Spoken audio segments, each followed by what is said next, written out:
Hi, welcome back to the channel. If it's your first time here, welcome to the channel.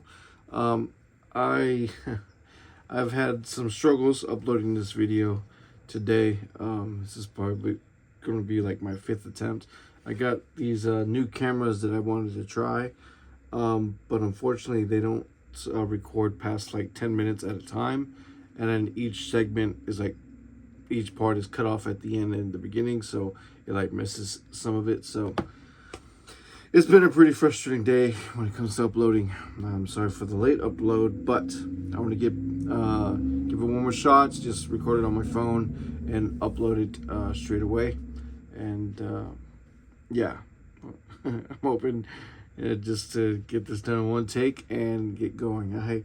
I've read the notes that I took over and over on these other takes. So what I think I'm going to do is leave the notes that I made in the description below. So just go ahead and check that out when you get the chance. And you know what? I'm not even going to use that. I'm just going to go straight into it. Today's Torah portion is Shofetim, or right ruling. It goes from Exodus 21 through Exodus 24. So let's hop right into it. And yeah. And these are the right rulings which you are to put before them. When you buy an Ibri servant, he serves 6 years, and in the 7th year he goes out free, for naught. If he comes in by himself, he goes out by himself. If he comes in married, then his wife shall go with him. If his master has given him a wife, and she has borne him sons or daughters, the wife and the children and her children are her masters, and he goes out by himself.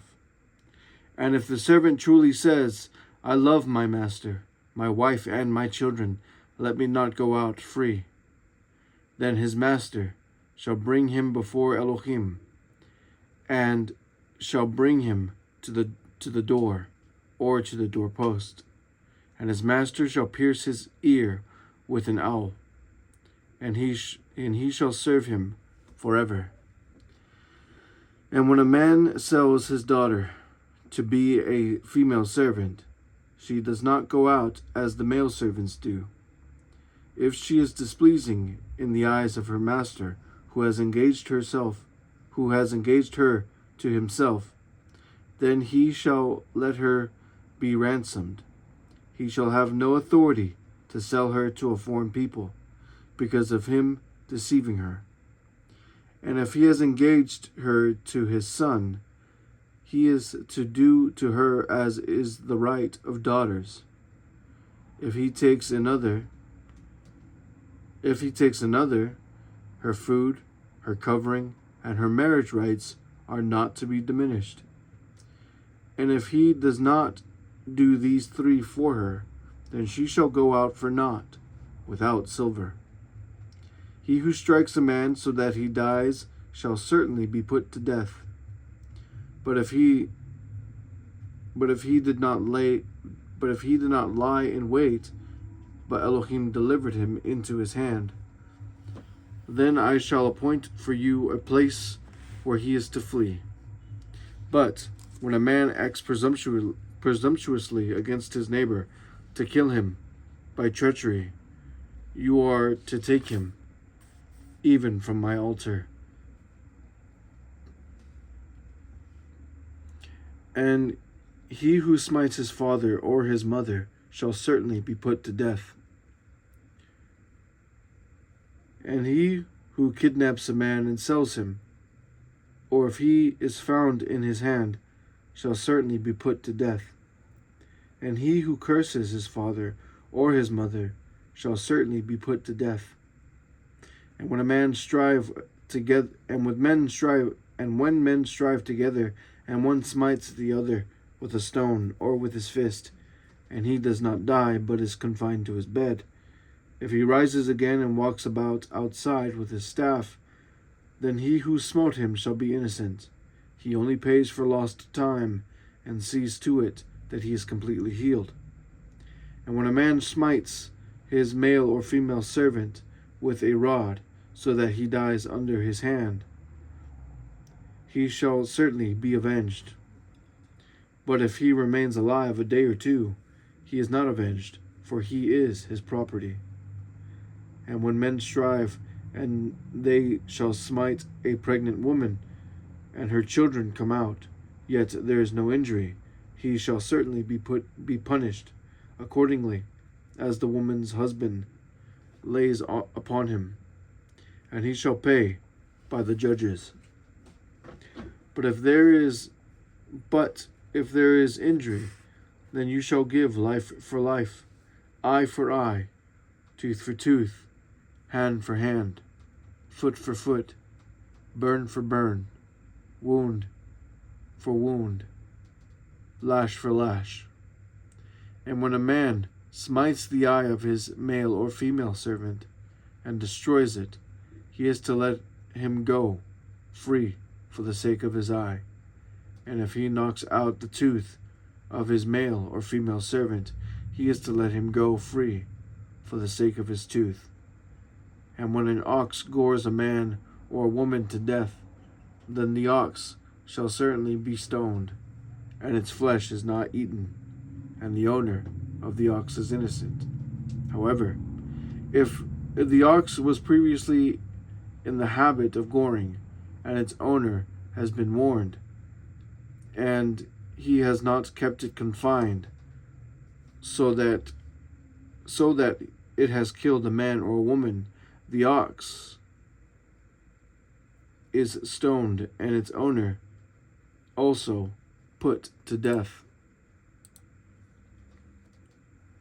If a sin covering is laid upon him, then he shall give the ransom of his life, whatever is laid on him, whether it has gored a son or gored a daughter, according to the right ruling it is done to him. If the ox gores a male or female servant, he is to give to their master 30 shekels of silver, and the ox is stoned. And when a man opens a pit, or if a man digs a pit and does not cover it, and an ox or a donkey falls in it, the owner of the pit is to repay.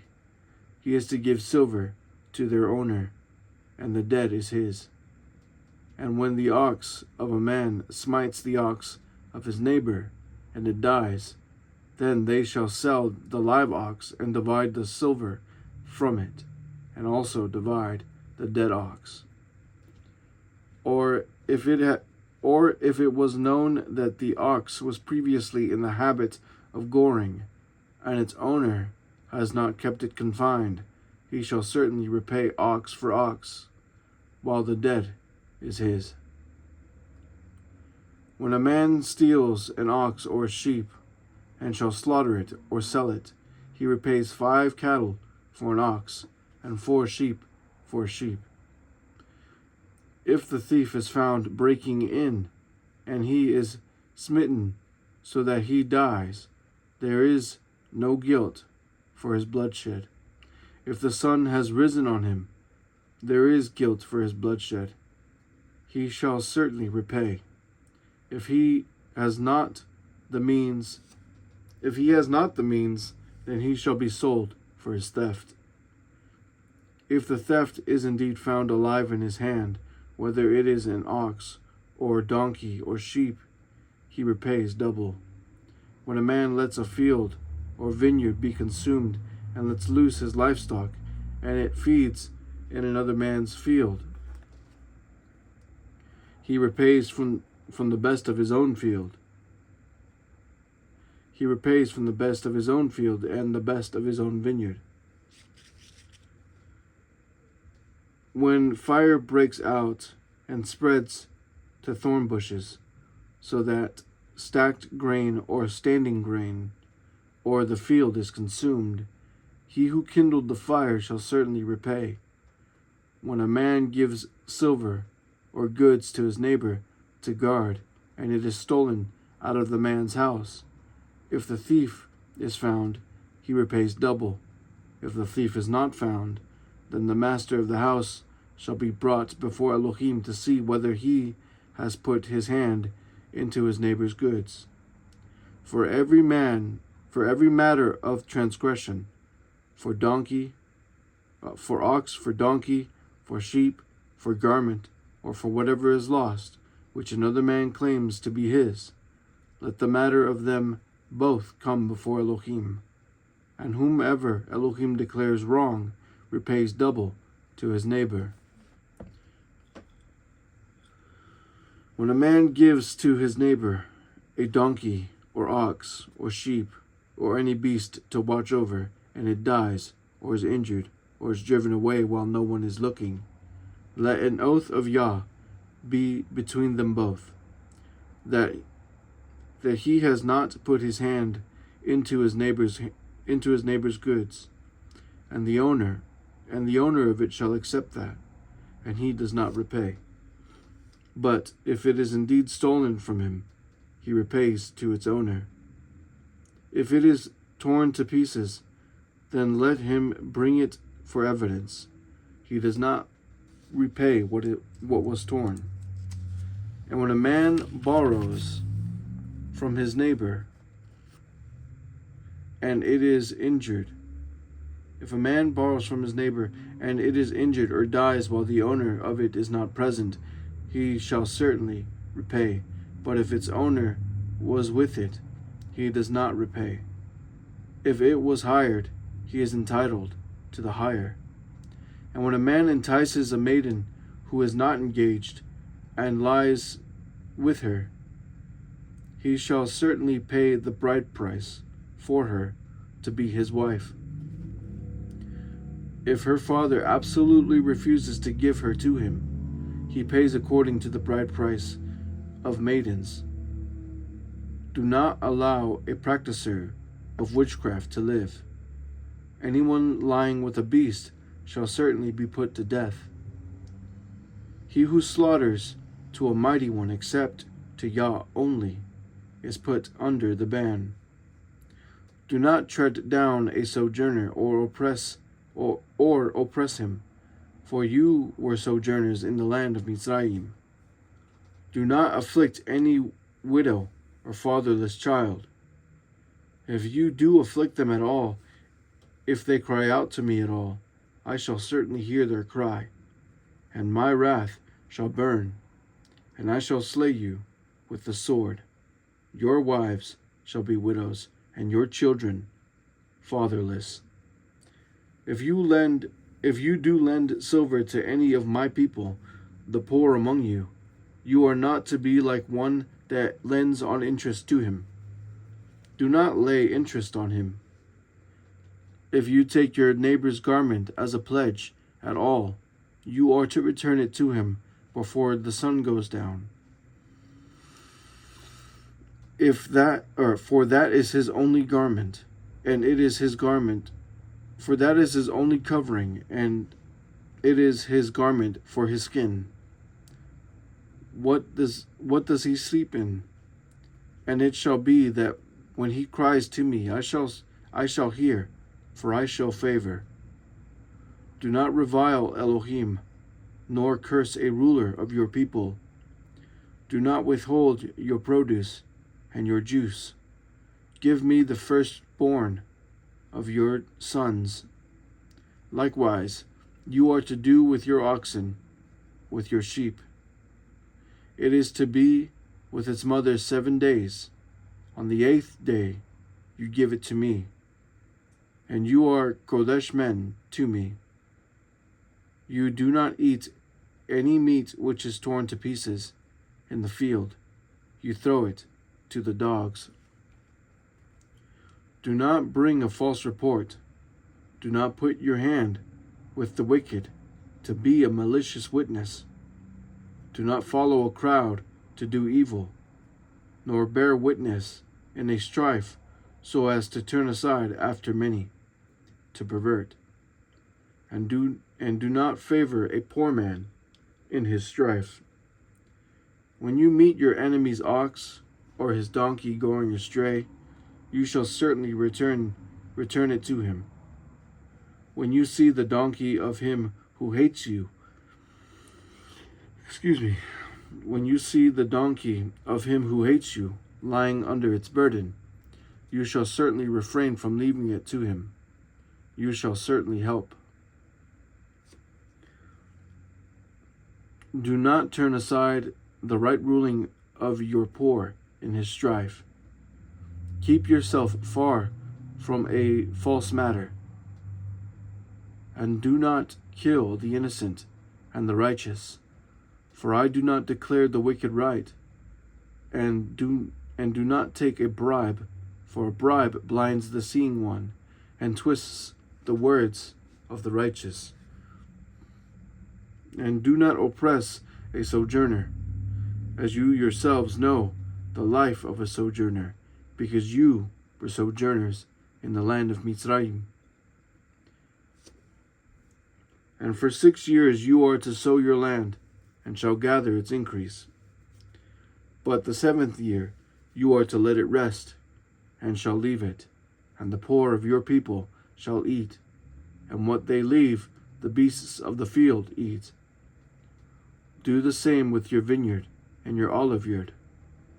6 days you are to do your work, and on the 7th day you rest, in order that your ox and your donkey might rest, and the son of your female servant and the sojourner be refreshed.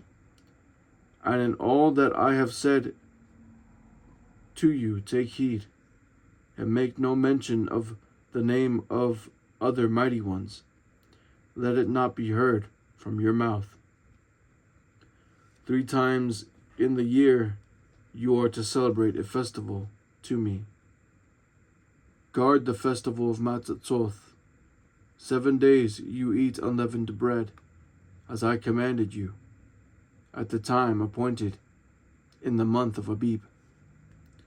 For in it you came out of Mitzrayim, and do not appear before me empty-handed. And the festival of the harvest, the first fruits of your labors which you have sown in the field, and the festival of the ingathering at the outgoing of the year, when you have gathered in the fruit of your labors from the field. Excuse me, sorry. Verse 17 of chapter 23. 3 times in the year all your males are to appear before the Adon, Yah. Do not offer the blood of my slaughtering with leavened bread, and the fat of my festival shall not remain until morning. Bring the first of the first fruits of your land into the house of Yah, your Elohim. Do not cook a young goat in its mother's milk. See, I am sending a messenger before you to guard you in the way, and to bring you into the place which I have prepared. Be on guard before him, and obey his voice. Do not rebel against him, for he is not going to pardon your transgression, for my name is in him. But if you diligently obey his voice, and shall do all that I speak, then I shall be an enemy to your enemies, and a distresser to those who distress you. For my messenger shall go before you, and shall bring you into the Amorites, and the Hittites, and the Perizzites, and the Canaanites, and the Hivites, and the Jebusites, and I shall cut them off. Do not bow down to their mighty ones, nor serve them, nor do according to their works, but without fail overthrow them, and without fail break down their pillars. And you shall serve Yah, your Elohim, and he shall bachrach your bread and your water, and I shall remove sickness from your midst. None shall miscarry or be barren in your land. I shall fill the number.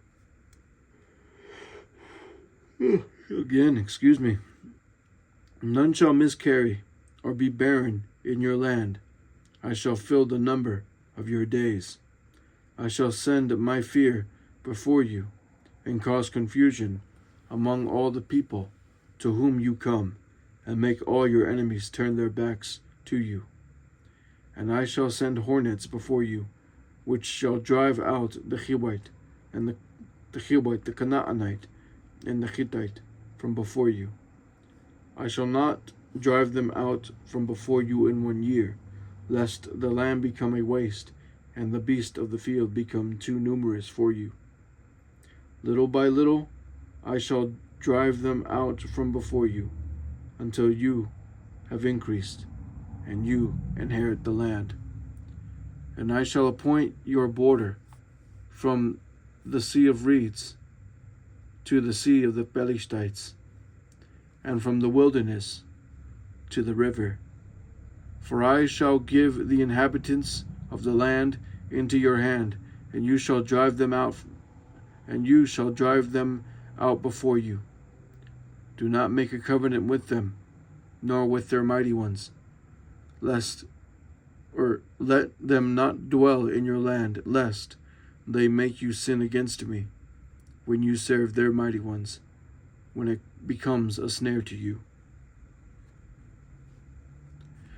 And to Moshe he said, Come up to Yah, you and Aharon, Nadab and Abihu, and 70 of the elders of Yasharel, and you shall bow yourselves from a distance. But Moshe shall draw near to Yah by himself, and let them not draw near, nor the people come up with him. And Moshe came and related to the people all the words of Yah and all the right rulings. And all the people answered with one voice and said, All the words which Yah has spoken we shall do. And Moshe wrote down all the words of Yah, and rose up early in the morning, and built an altar at the foot of the mountain, and 12 standing columns for the 12 tribes of Yasharel. And he sent young men of the children of Yasharel, and they offered burnt offerings and slaughtered peace slaughterings of bulls to Yah.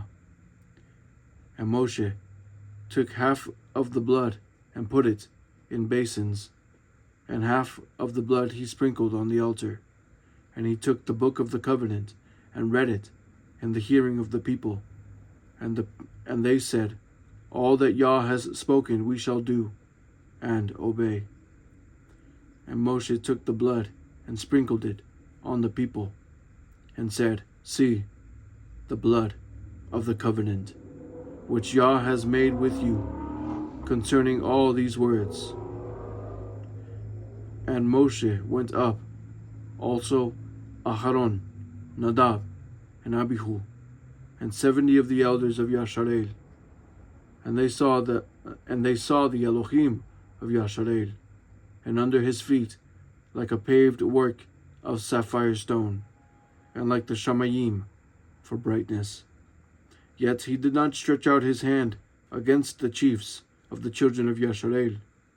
And they saw Elohim, and they ate and drank. And Yah said to Moshe, Come up to me on the mountain, and be there, while I give you tablets of stone, and the Torah, and the command which I have written to teach them. And Moshe arose with his assistant Yehoshua, and Moshe went up to the mountain of Elohim. And he said to the elders, Wait here for us until we come back to you. And see, Aharon and Hur are with you. Whoever has matters, let him go to them.